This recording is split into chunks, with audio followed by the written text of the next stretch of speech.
Just let it in.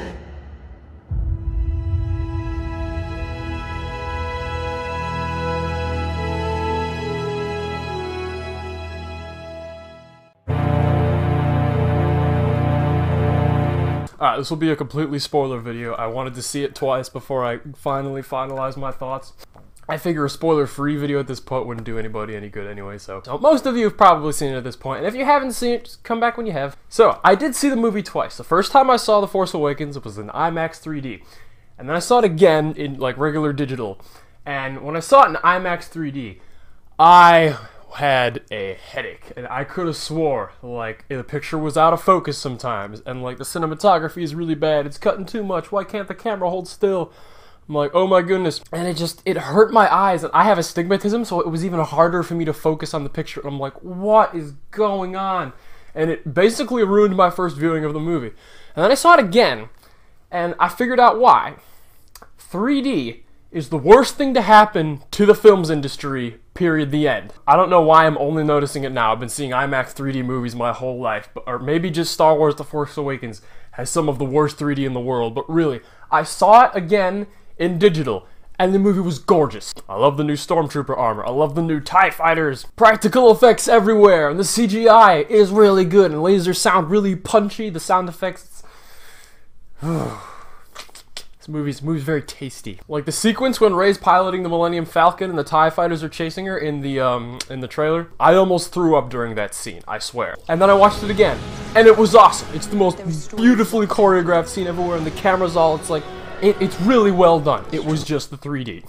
And when the lightsabers are popping out, they sound really punchy, and they're clacking around, they sound boom, boom, it's like bass. So the music itself, obviously it uses some of the Star Wars themes. And like, obviously, when it first opens up and it's like, bam, I had a smile on my face, I'm like, yay, so that was good. For the most part, I feel the music was too much 80s John Williams from the original Star Wars. And what I mean is like, it's like, you know, it's this entire orchestra, and there's like cymbal clashes. Like I could have done with like 12 less cymbal clashes, to be honest. And the notes just, they kind of go everywhere. They're like dun dun dun dun dun dun dun dun dun dun dun dun. And sometimes I liked it, but I found my favorite parts of the music were the parts that were not Star Wars like in any way, shape, or form. Like when Rey is going down the sandhill on her little sled, and it's playing like a piano thing, Rey's theme. That sounded great. And when Kylo Ren is talking to Supreme Leader Snoke, and it's all like.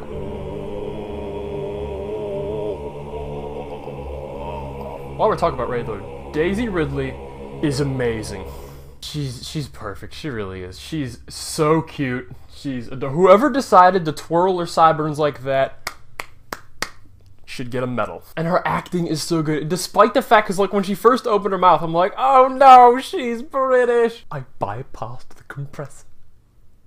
It's like every time she smiles, I was smiling. And her acting is really good too. When Finn's like getting pulled away by the Raptor Thark things or whatever, and she's like, this guy she just met, she's like, Finn! I'm like, oh. I love her. I love her.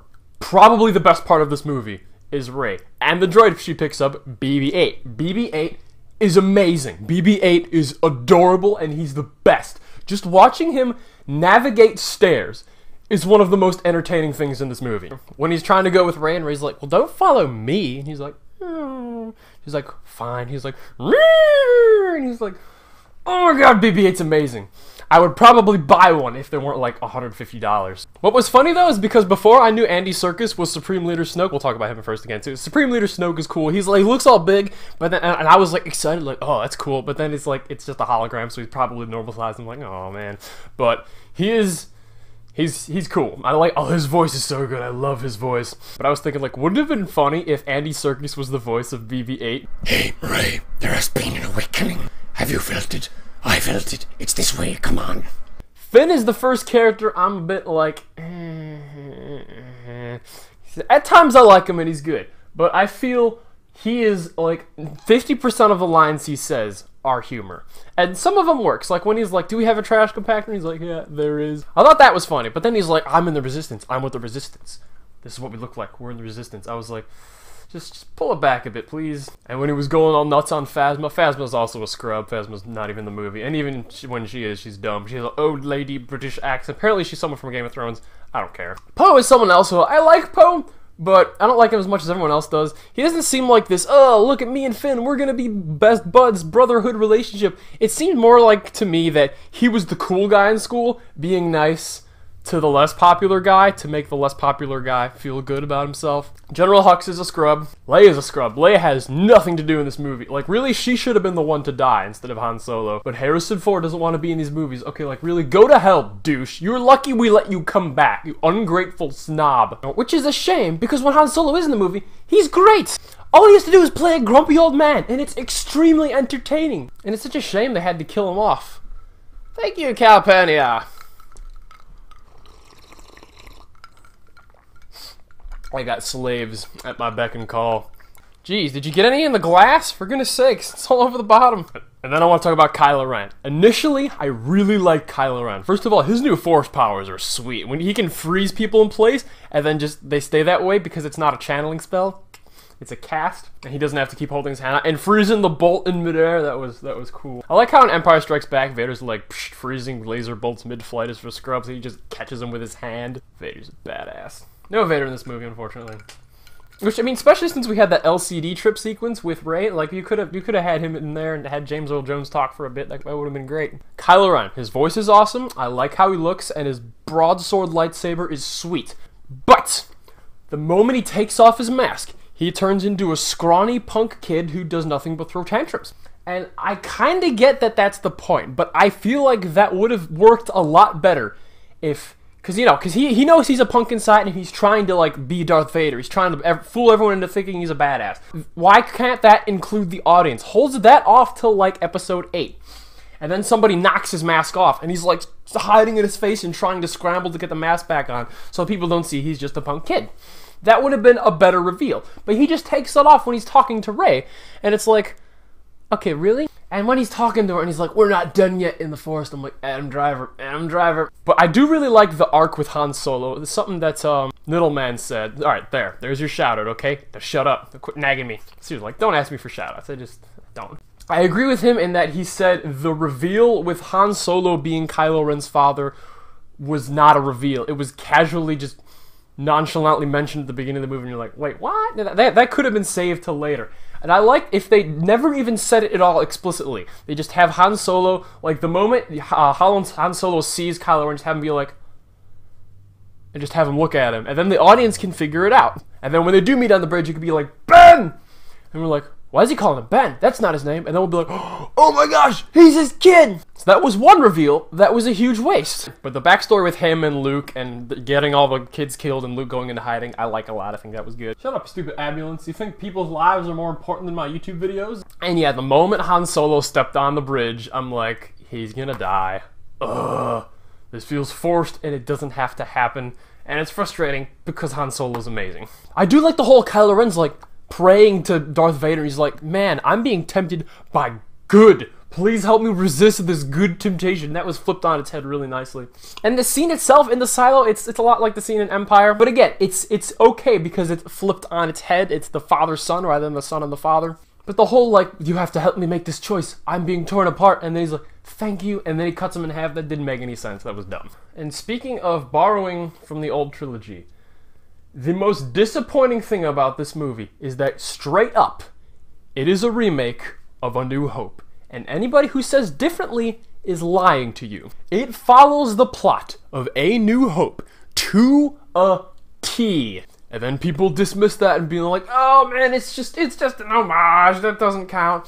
Which is a warm, squishy load of bullshit. Jakku is straight up Tatooine. It's another deserty place with a bunch of poor people who are slaves. There's a cantina scene for no reason in the movie that feels completely forced. Like, really, Finn finds Luke's training ball in the Millennium Falcon, really? And then he turns on the game? Like, that was like, okay, nostalgia, just pull it back a little, please. But the lightsaber fight itself, where Finn goes against Kylo Ren and Finn gets his ass kicked, I liked. And then this is the part that everybody else loved, but I thought could have been done way better. So, the lightsaber falls in the snow and Kylo Ren's pulling at it with the Force, but it's not working. He's like, what? He's frustrated. He tries again, and then it comes out, and it lands into Rey's hand.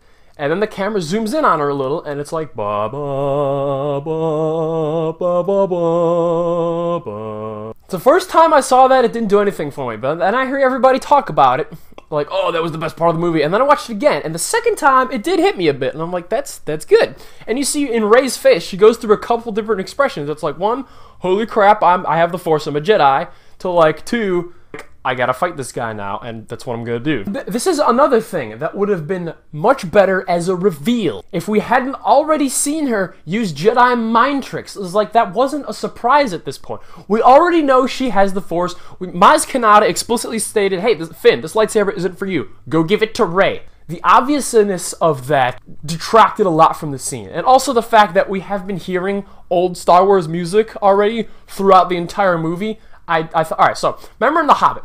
The Hobbit uses the little Shire theme at the beginning for the Logan, which, you know, do do do do do do do do do do do do, and then the whole rest of the movie, no Lord of the Rings music until we get to the ring, and then it goes ma na na na na na na na, and then we're like, oh my gosh, holy smokes, it's the ring, and oh, it's the music from the original trilogy. Ah. I think if they hadn't played that song until that moment, and we did not yet know that Rey had the Force, that would have been a much better reveal.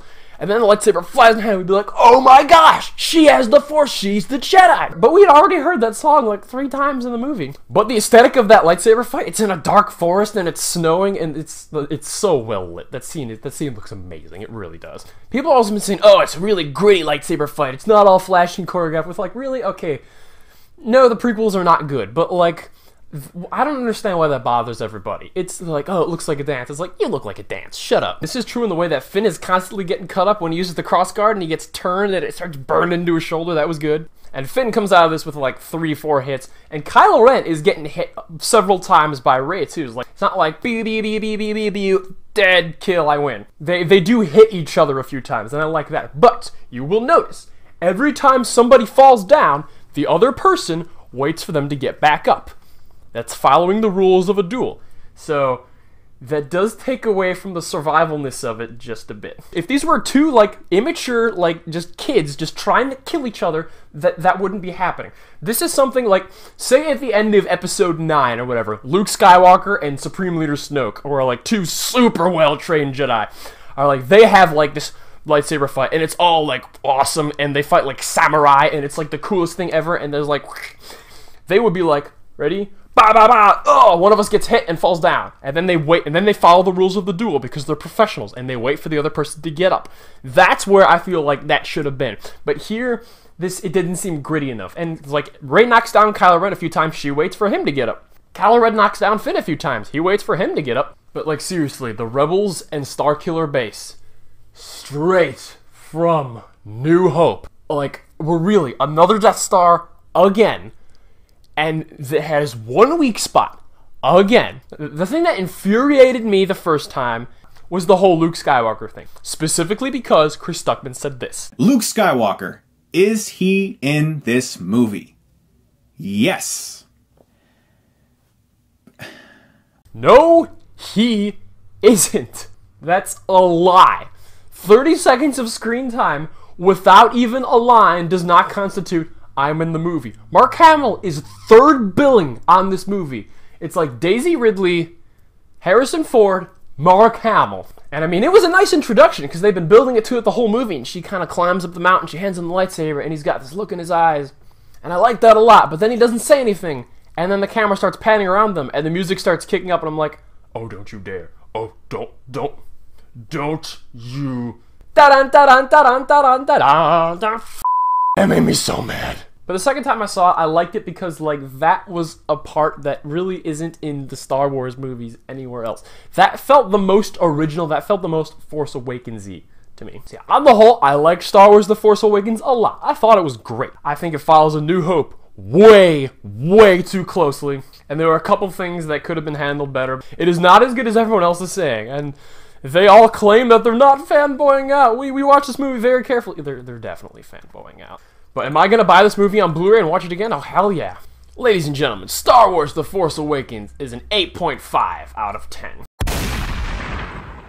If there's something else you're like, but this thing, what about this thing? I probably have an opinion on it, and I'll talk with you guys in the comments. I just didn't want this video to be a half hour long. Thank you for watching. Goodbye. God bless.